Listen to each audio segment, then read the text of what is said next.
Do you want more success, more growth, more results? Then it's time for the Boundless Success Accelerator from the Modern Observer Group. This isn't your average coaching program. It's where top performers come to dominate. Weekly group sessions, on-demand coaching, a community that's got your back, and a power-packed library of tools to supercharge your business and career. No more excuses, no more waiting. Get in, level up, and start building the life you've been dreaming about. Visit us at modernobserver.com/boundlesssuccess to join today. Let's get you to the next level.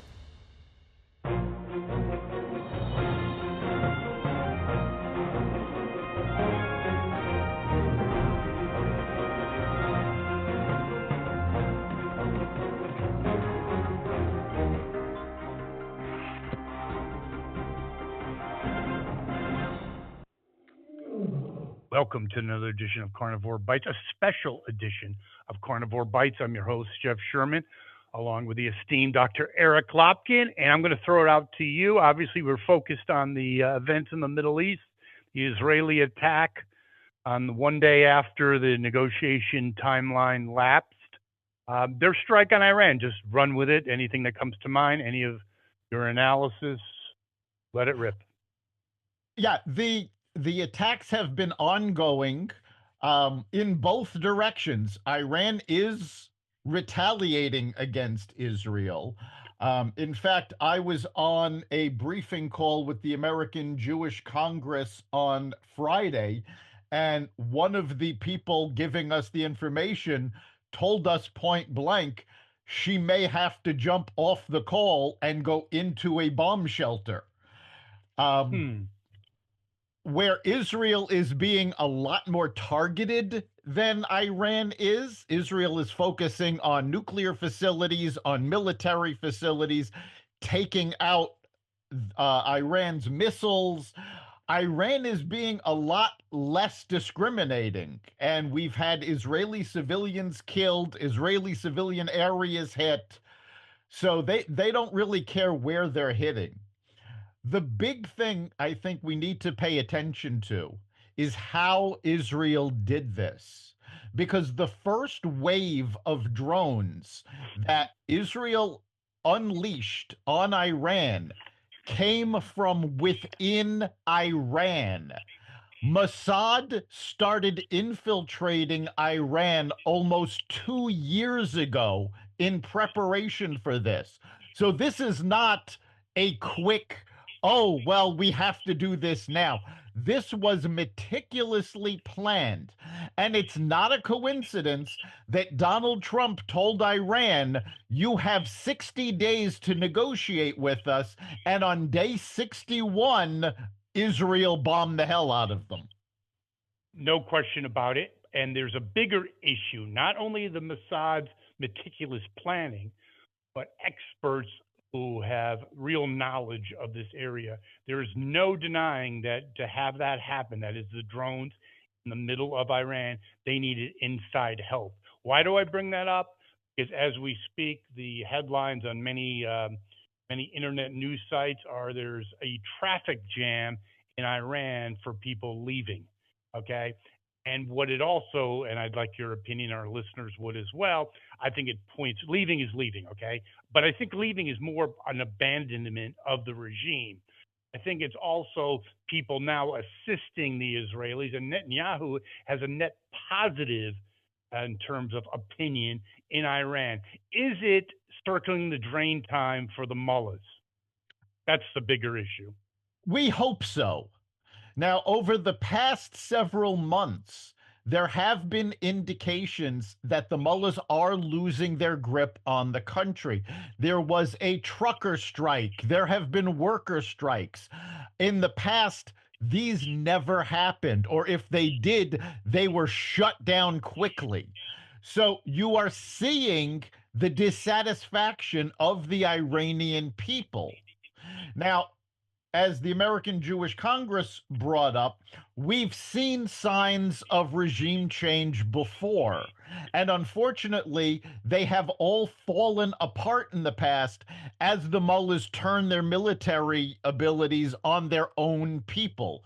So if Israel can take out enough of their military capabilities, and they have already eliminated, I believe, all of the Revolutionary Guard leadership. I mean, there may be, one or two left, Yeah, but it's a job you don't want to sign up for. yeah, they decimated the Revolutionary Guard, which gives an opportunity to the Iranian people to actually take their country back.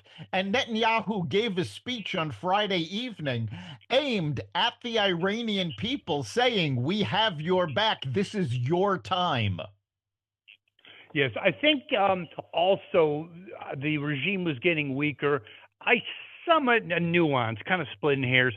I think the regime is closer to extinction than you may suggest. One of the reasons, not the only, is when let's say the Arab Spring. I believe that was 2010, close enough, right? You had Obama, who was incapable of any strategic thinking, in charge. Why do I bring that up? Because I think with Trump, any kind of move towards regime change, I believe, will be orchestrated correctly and supported correctly. And I also think it's comical because no one got hurt, but they had just like Walter Cronkite, the ABC News, they had the news update in Iran had to be done on purpose and timed, that they're giving the news and the station gets hit. Why is that important besides the comical aspect? It's because the erosion of confidence. Your thoughts, Dr. Lopkin. Like, these people are not in control. They are not as tough, not as strong, not as competent as we were led to believe. Your thoughts? Yeah, the only reason for an attack on a media location is to send a message. And in this case, the message is, we can hit whatever we want. Remember, this is not Israel's first attack on Iran. They decimated Iran's air defenses only a few months ago. And while Iran has been rebuilding, they are not rebuilt yet. So, between the damage done then and the initial drone attack done on Friday, Israel essentially controls the Iranian skies. Yes, they do. But the issue, a big underlying issue, besides the military aspect, is the emotional aspect. When you lose faith in your government when they're not in control, and the only thing that kept the Iranian populace in check was the either um, false impression or correct that the government was firmly in control. I think, I smell regime change, because that is no longer the case. And we can cite what you've talked about, the drones in the middle of Iran. I mean, think of this as the United States, and they're launching drones from Texas. CBS News is getting bombed. The enemy has complete control of the skies. How much confidence are you going to have in the government? Not much. Well, I think you're missing something, though, in that the Iranian people didn't have confidence in their government to begin with. The Iranian government isn't in power because the people had confidence in them. They're in power because they threatened the populace. Okay, I think So, you're misunderstanding what I mean by, well, hold on, what I mean by confidence. I don't mean that they were in love with them, but they believed them to be competent and powerful, which scared the populace. No, I never thought that they were in love with them. yeah, I mean, Clarification. remember after the last Israeli attack, where they took out the air defenses, we saw graffiti going up all over Iran that actually said in Arabic, "We stand with Israel." So this has been going on for a long time. This may be the tipping point. I think the other crucial point in all of this is that you no longer have the Biden administration funneling money to Iran. Trump cut 100%. that off. So by cutting them off, Trump cut off their finances. The Israelis with American help, took out the Houthis, which is an Iranian proxy. The Israelis, pretty much without much of our help, took out Hezbollah and Hamas. So Iran can no longer rely on their proxies to help them. This is an I agree. historic weak point for the Iranian government. No question. I think it's also a realignment of the Middle East.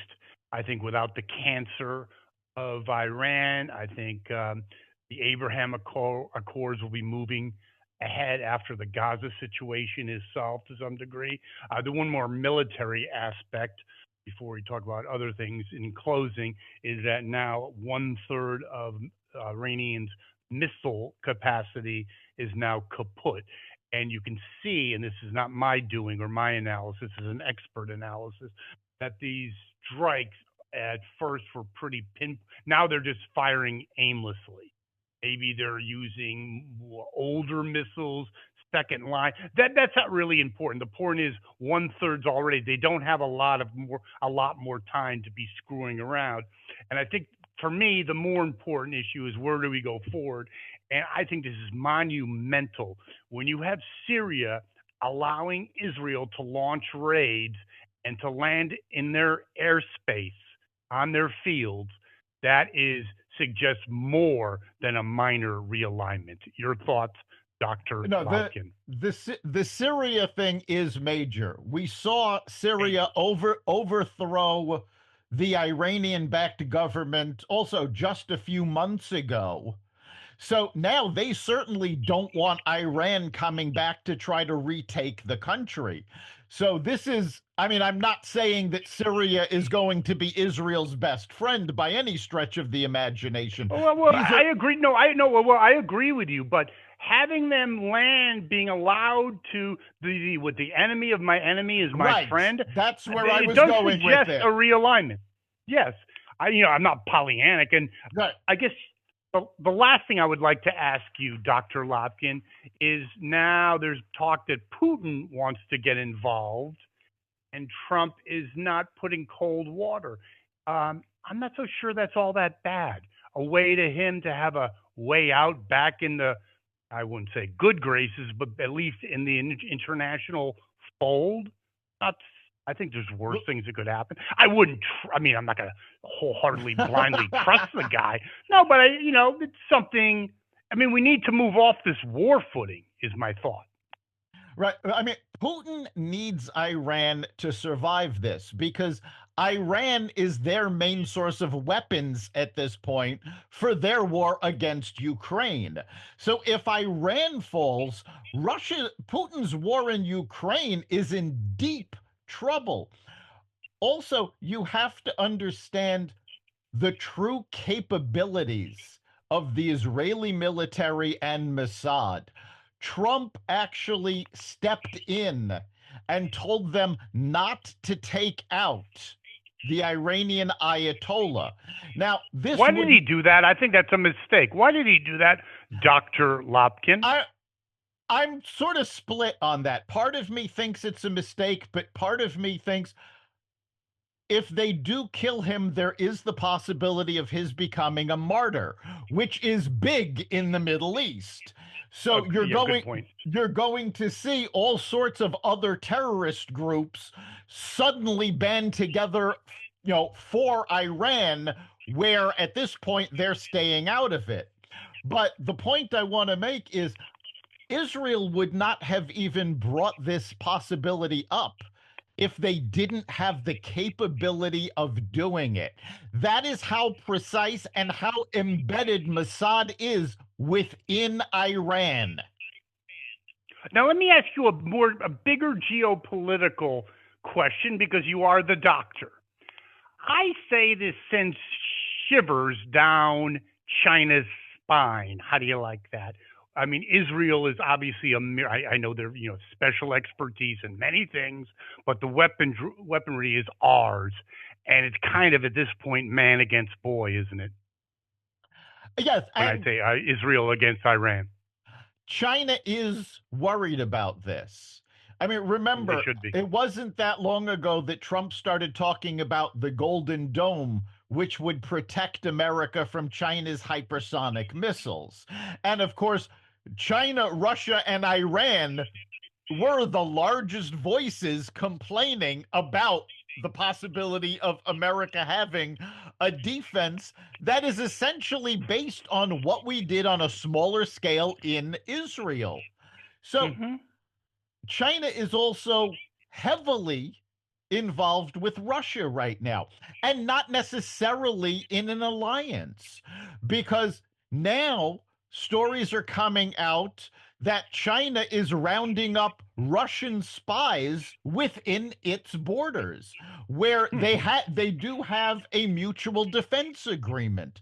So if Russia suddenly falls, they have spies in China. Russia can then come to the US and say, "Look, we'll trade you intelligence on China, for help bailing us out of our economic disaster." And Russia is in a complete economic meltdown right now. Their entire economy is dependent on their war in Ukraine. And if suddenly they can't get weapons from Iran for the war in Ukraine, that's going to fall apart. So, yeah, this is actually, we've talked about the stupidity back in the 70s of the domino theory, but we're Hmm. actually seeing a potential domino reaction on this. The fall of Well I. done. That's why you are the Well, doctor. Correct. You're going to be, so teachers are going to say domino one didn't quite work out, but then you had domino two 50 something years later. I would agree. right. The fall Um, the now, fall of Iran can weaken Russia to the point that their war in Ukraine can fall apart and they'll have to start suing for peace, which in turn is going to weaken China. now, I have one final question for the doctor and for our listeners.